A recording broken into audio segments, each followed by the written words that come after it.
Muito bom dia, boa tarde, boa noite para você que está me ouvindo neste segundo episódio do Historializando, do nosso glorioso podcast de história e geopolítica.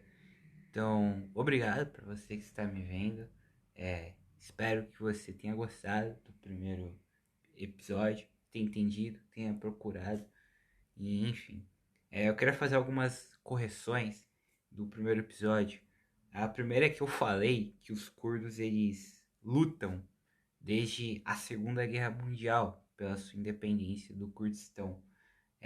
Mas não é verdade. Na verdade é até verdade, mas desde mais especificamente desde a Primeira Guerra, que foi a Guerra de Independência da Turquia em 1922, desde depois da Primeira Guerra. A outra correção é que eu fiquei o episódio inteiro falando Massa Amice, só que é Massa Amini. Eu apenas troquei o S pelo N. Complicado, mas acontece. Espero que vocês me perdoem. Mas hoje o assunto é de Rússia, é de Ucrânia. Você já deve estar cansado de saber, mas nunca é bom, não, nunca é ruim aprender mais sobre qualquer assunto. A Rússia, no início do ano, invadiu a Ucrânia por conta da aproximação da Ucrânia com a OTAN, com a União Europeia, com os Estados Unidos, os maiores inimigos atuais da geopolítica da Rússia. Mas a Rússia ela tem um apelo, podemos dizer que até emocional com a Ucrânia, já que são povos que podemos dizer que são irmãos, que surgiram do mesmo estado. Mas como foi o primeiro estado russo e o primeiro estado ucraniano? O primeiro estado que hoje são Rússia e Ucrânia foi o chamado Rus de Kiev. Foi formado em 882 por um viking, mas um viking, um cara nórdico que de origem escandinava, da Noruega, da Suécia e tal. O Rus, ele era um grupo paramilitar. Ele foi fundado exatamente por um viking. Mas como que os vikings chegaram em Kiev? Por conta das rotas de rios que ligavam o Mar Báltico com o Mar Negro. Os vikings queriam chegar em Constantinopla para comercializar com o Império Bizantino. E aí eles adentraram dentro da Europa e aí foram dominando tribos eslavas, já que essa região do Rus de Kiev, do Rus de Kiev, antes de ser o Rus de Kiev, era dominada por tribos eslavas. Então não era uma região unificada. E esse viking conseguiu unificar. E o primeiro rei, podemos dizer, do Rus de Kiev é um cara chamado Oleg. Não sei se é assim que se fala, mas enfim, fica a informação. O Rus a gente não pode dizer que era um povo, porque o Rus era uma confederação de tribos eslavas que eram subordinadas desse principal líder que era o escandinavo, o viking. O Rus de Kiev, até pela sua proximidade, sempre manteve muito contato com o Império Bizantino. E no século X houve uma guerra entre o Império Bizantino e o Reino da Bulgária, que era um dos reinos que viviam perto daquela região. E o Rus de Kiev ajudou o Império Bizantino nessa guerra. Durante essa guerra, para o Império Bizantino, para o Rus de Kiev ajudar o Império Bizantino, o rei do Rus de Kiev, o Vladimir I, queria algumas concessões. Uma das concessões do Vladimir era se casar com uma nobre do Império Bizantino, só que o Império Bizantino eles eram cristãos ortodoxos. O Rus de Kiev eles adoravam religiões pagãs. E aí, para ocorrer o casamento, o Vladimir ele se converte ao cristianismo ortodoxo, ele é batizado e ele ajuda no batismo do resto do Rus de Kiev. Tanto que hoje ele é um santo até pela Igreja Ortodoxa, a religião ortodoxa que é a religião atual da Rússia. Então é daí a origem das religiões da religião russa. O Rus de Kiev vai durar até 1240, ano em que o Império Mongol invade e destrói tudo. O Império Mongol foi o maior império contínuo da história em extensão, mas a gente pode falar deles depois.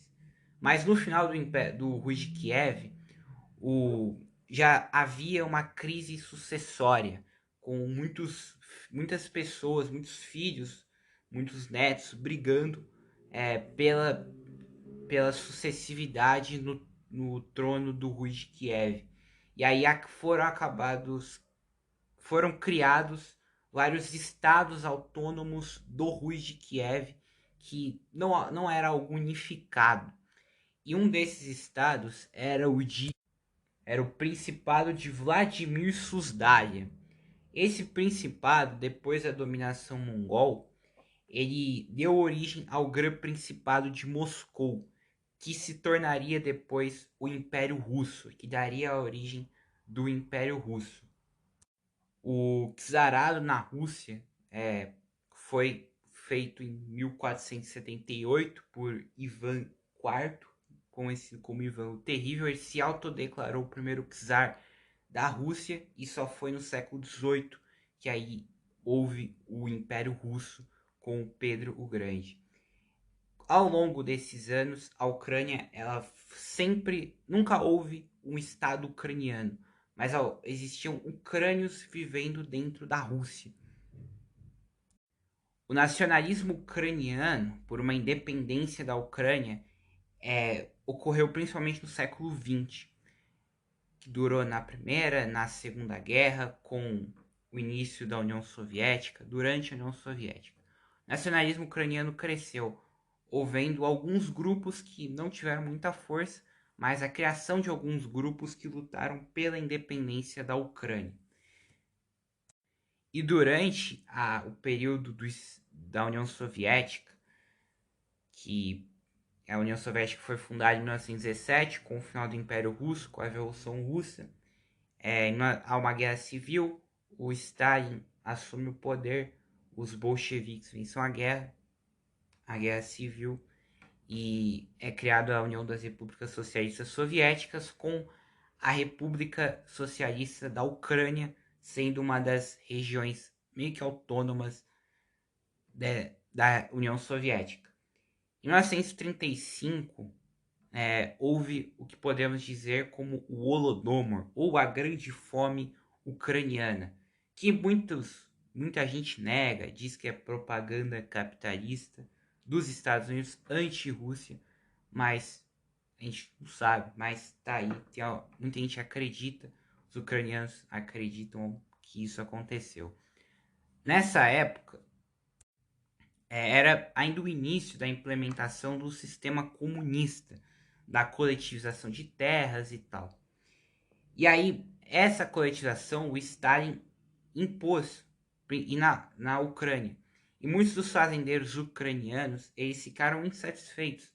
Isso acabou com que muitos deles fossem perseguidos pelo governo e que essa coletivização de terras muitas vezes não deu certo. E as pessoas ficavam sem comida e morriam de fome. Não sei o número total de mortes, mas algumas fontes dizem que foram 4 milhões de ucranianos mortos por conta do Holodomor, que muita gente nega, mas muita gente também acredita que tenha sido verdade. Enfim, fica aí uma curiosidade, um fato. Não sei se um fato, mas algo possível de ter acontecido. E durante a Segunda Guerra, um dos principais locais de batalha foi realmente na Ucrânia, já que a Alemanha, quando vai invadir a União Soviética, invade pela região da Ucrânia. E muitos dos ucranianos, eles lutaram pela União Soviética, mas também lutaram pela Alemanha nazista, justamente por esse sentimento anti-soviético, anti-stalinista.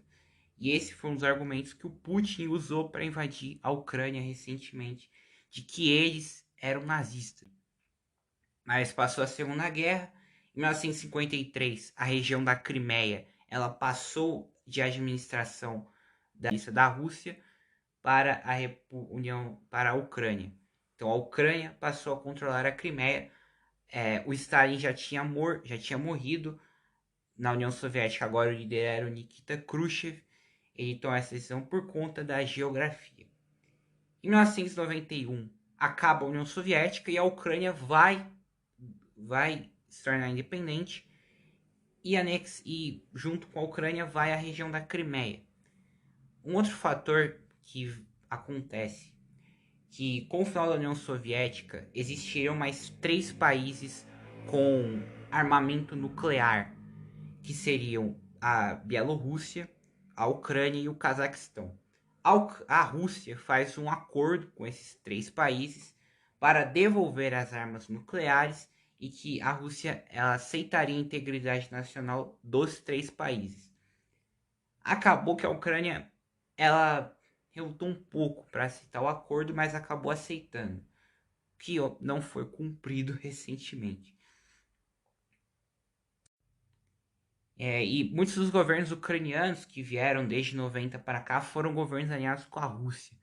Em 2014, há eleições na Ucrânia, o presidente ele é alinhado com a Rússia, há a Revolução Ucraniana, o povo tira ele do poder, a Rússia, o Putin vê isso como um golpe, então o Putin anexa a região da Crimeia, alegando também a questão do Mar Negro,